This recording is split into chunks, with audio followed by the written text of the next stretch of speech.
Hi, this is Dr. A.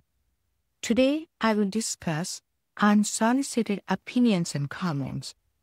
Whether it's face-to-face or from behind a screen, they seem to find us everywhere. Someone comments on your body, your job, your parenting, your life choices, and often you didn't even ask. They say it's just a comment, but you have been carrying it for years.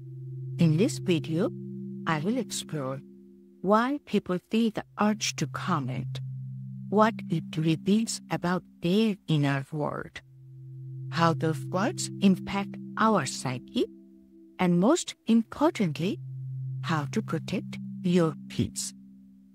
Let's begin. When did opinions become a currency? It starts small. A comment on your face, a glance at your body, a word too loud to be ignored. That's what you want? That's what you believe? Still not married?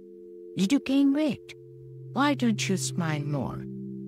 And before you know it, your peace is on sale to the loudest reader. In today's world, opinions are traded like coins, but not the kind you save, the kind people toss at you, hoping something sticks. Why people offer unsolicited opinions? We live in a time of constant expression. Social media gave everyone a stage. Cultural norms gave them permission.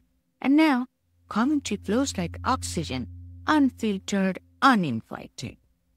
Psychologists call it evaluation apprehension, the anxiety of being constantly judged. To feel safer, people judge first. But underneath it all, these comments aren't about you. They are about the speaker's inner world. Projection, offloading one's insecurities by placing them onto others. They comment on your appearance because they struggle with their own. Social comparison theory says people assess their worth by comparing themselves to others. When self-esteem is fragile, tearing others down becomes a shortcut to feeling better. Negativity bias says our brains are wired to notice flaws more than strengths. Without emotional awareness, many simply speak what they see, not what they understand. So yes, they may say it about you, but it's really about you. It's a shadow of their internal noise. Let's talk about cultural and relational norms. It's global. Where I come from, commenting is considered care. Aunties will say it with concern, uncles will say it with authority, friends may say it with misplaced familiarity. But this habit isn't just South Asian. In almost every culture, commentary shows up in different clothing. Sometimes it's sarcasm, sometimes tough love, sometimes it's disguised as just being honest. They say, "Don't be so sensitive. It's just a joke. You should really try harder." But care without curiosity becomes control, and advice without invitation becomes intrusion. People offer shoulds. You should do this, you should do that.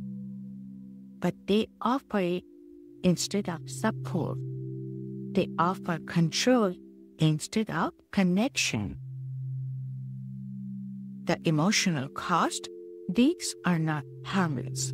They are microcuts, small, constant slashes that leave no blood but scar the soul. A child hears, "You talk too much," so she learns silence. A boy hears, "Real men don't cry," so he buries his grief. A girl is told she's too fat or too skinny or not as pretty as someone else, so she begins to shrink. Not her body, but are right. Because when you are a child, everything imprints. You don't evaluate, you absorb. You believe what you are told. You are not good enough, not lovable enough, not enough, not enough, not enough, period. These comments grow into body image issues, perfectionism, social anxiety, self-doubt, disordered eating, and the chronic habit of self-policing before anyone even speaks. All from words. Words spoken carelessly. Words that were not used to carry. Filtering the noise, reclaiming your inner peace.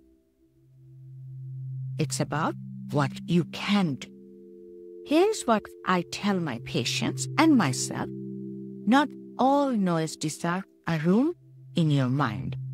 Just because someone speaks it doesn't mean you have to absorb it. Ask yourself, is this comment nourishing or just noise? Is it rooted in love or in lack? Is this about me or about them? So here are some practical tools to reclaim peace. Build the inner filter. The moment you hear a comment, pause. Mentally ask, does this align with my truth? If it doesn't, don't let it pass the gate. If an old voice still lives in your head, you will never be enough. Consciously replace it with, I'm enough, I'm evolving, I'm allowed to exist without apology. This is more than affirmation. It's neural rewiring, reshaping your brain with repeated truth. Don't debate with disrespect. You are not obligated to respond. Silence is a boundary. Walking away is clarity. You might say, I don't want to discuss my body, or thanks, but I didn't ask for advice. You don't need to be confrontational, just consistent. Surround yourself with reflections, not judges. Spend time with people who mirror your strengths. People who ask before offering advice. People who value presence over performance.